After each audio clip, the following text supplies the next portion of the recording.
स्वामी कृष्ण प्राणानंदा सरस्वती जी महाराज। राधे राधे महाराज जी। महाराज जी, मैं आपसे अनुभूति और साक्षात दर्शन के बारे में जानना चाहता हूं। महाराज जी, साक्षात प्रभु के दर्शन कब होते हैं, कैसे होते हैं? ये सब साक्षात ही तो है, सब साक्षात है। केवल हमारी दृष्टि त्रिगुणमयी है, इसलिए मुझे जड़ और चैतन्य, स्त्री और पुरुष, मूर्ख और विद्वान, असाधु और साधु दिखाई दे रहा है। नहीं, सच्ची पूछो, हमारे ज्ञान नेत्र खुल जाएं तो सर्वम खलमिदम ब्रह्म ने नानास्ति किंचन, एकमात्र परमात्मा के सिवा कुछ नहीं है, वही है। जड़ चेतन जग जीव जत सकल राम में जान, बंदो सबके पद कमल सदा जोरि जुग पान। ये तभी हो सकता है। शांति व्यर्थ कालत्वम विरक्तिर्मान शून्यता, आशा बंधा समुत्कंठा नाम गाने सदा रुचि, आसक्तिस तद्गुणाख्याने प्रीतिस तद्वसति स्थले। हमारे अंदर इतनी क्षमता जानी चाहिए कि हमारा कोई अपमान करे, हमें कोई मारे, हमें गाली दे, फिर हम उसका मंगल मनाएं, उसका मंगल मनाएं। भगवान तुम्हें कभी दुख न दे, दुख देने वाले के प्रति शांति, इतना शांत हृदय है कि उसका मंगल मनाए। ये साधु का, ये हम अपने इन्हीं नेत्रों से सबको भगवान रूप देख सके, ये अनुभूति कर सके, इसके लिए पहली क्षमता शांति। जो हमारा अपमान करे, जो हमारी निंदा करे, जो हमारा तिरस्कार करे, हम हृदय से उसका मंगल मनाएं। भगवान तुम्हारा मंगल करें। पहला, या मेरे भगवान ही मेरे साथ ये प्रतिकूल की लीला कर रहे हैं। ये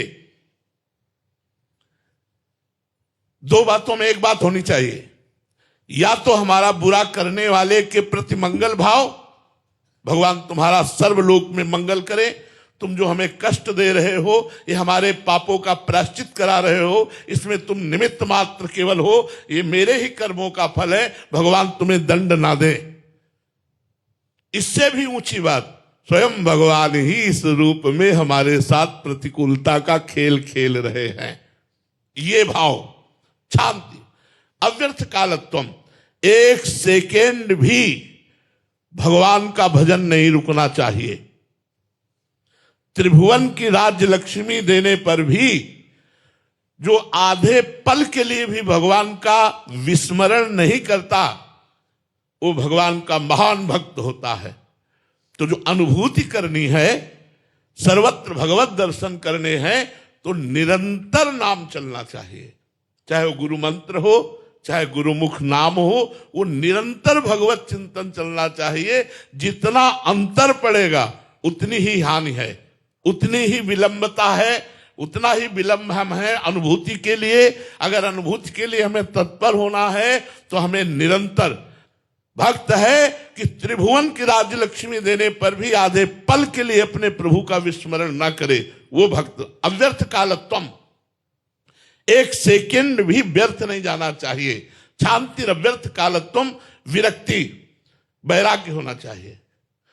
जिन भोगों में संसार फंसा हुआ है, उन भोगों में हमारी अरुचि होनी चाहिए।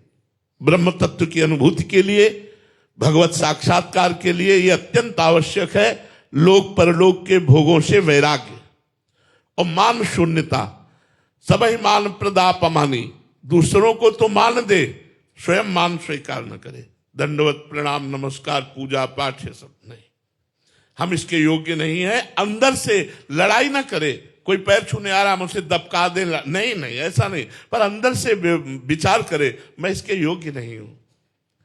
मान शून्यता, आशा बंधा, इसी जन्म में मुझे भगवत प्राप्ति होगी, ये दृढ़ आशा करो।